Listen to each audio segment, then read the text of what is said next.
दोस्तों, एक परिवार था। उस परिवार में क्या था कि जो वृद्ध होता था इंसान, वो एक घड़ी रहती थी उनके पास, 400-500 साल पुरानी घड़ी हो गई थी। वो पीढ़ी दर पीढ़ी आगे बढ़ती जा रही थी। वो चलती थी नहीं चलती थी वो अलग मैटर था, लेकिन वो आगे, जैसे पिता जब अंतिम समय में होता था तो अपने पुत्र को दे देते थे, पिता फिर अगली पीढ़ी ऐसे मूव होती रहती थी। एक बार पिता ने अपने पुत्र को घड़ी दी और बोला कि इस घड़ी को ले जाके ना कबाड़ वाले की दुकान पे बेचने की कोशिश करो, और बेचना मत, जस्ट रेट पूछ के आना कितने में बिकेगी। वो कबाड़ वाले की दुकान पे गया। कबाड़ वाले बोला, देख के उसको, यार ये तो 20-30 रुपए की है। ठीक है, बोला ठीक है। पिता के पास चला गया, पिता से बोला, पिताजी उसने तो 30 रुपए लगाए इस घड़ी के। पिता बोलता है, ठीक है, तुम उसको सुनार की दुकान के पास लेके जाओ। वो क्या बोलता है, सुनार ने देखा उसमें कुछ चीजें अच्छी थी जो कि वो उसमें से निकाल सकता था और अपना यूज कर सकता था। उसने बोला 100 रुपए के आसपास की है घड़ी। 100 रुपए के आसपास गया वापस, पिता को फिर बोला, पिताजी वो 100 रुपए का बोल रहे थे। बोला अच्छा। फिर बोलते, इस घड़ी को लेकर तुम म्यूजियम में जाओ। पुत्र बोलता, पता नहीं क्या हो गया पिताजी को, इधर से उधर दौड़ा रहा है। पर वो म्यूजियम में चला जाता है और म्यूजियम में जाके दिखाता है, बोलता है इसकी कॉस्ट कितनी होगी।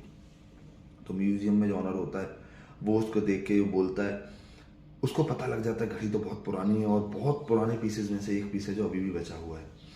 तो उसकी कॉस्ट वो 5,000 रुपये लगा देता है। बोला 5,000 रुपये की होगी क्योंकि बहुत पुरानी घड़ी है। बोला हाँ, बहुत पुरानी घड़ी है। उसके बाद वो पिता के पास वापस जाता है, पिता को बोलता है, पिताजी 5,000 रुपये लगाई तो बहुत अच्छी कॉस्ट लगा दी, बेच के आ जाऊंगे उधर।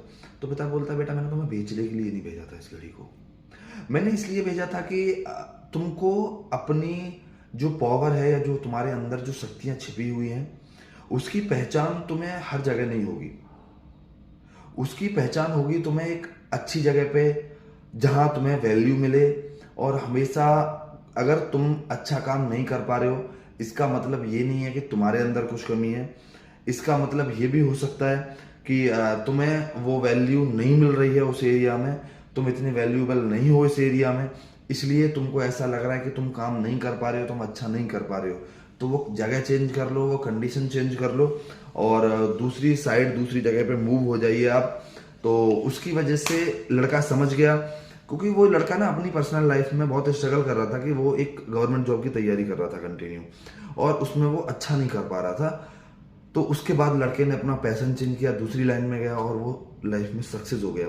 तो इससे ना यही चीज़ें समझ में आती हैं कि हम कभी कभी गलत नहीं होते, हमारे अंदर पोटेंशियल बहुत सारा होता है, लेकिन वो हम गलत दिशा में लगा रहे होते हैं उस पोटेंशियल को, जिससे हमें रिजल्ट नहीं मिल पाते। इसलिए सबसे पहले हमें ये समझना जरूरी है कि हमारी वैल्यू कहाँ है, हमारा पोटेंशियल क्या है, उसके अकॉर्डिंग हमें जिंदगी में आगे बढ़ना चाहिए। वीडियो अच्छी लगी तो वीडियो को लाइक करना, चैनल को सब्सक्राइब करना, वीडियो को ज़्यादा से ज़्यादा लोगों के पास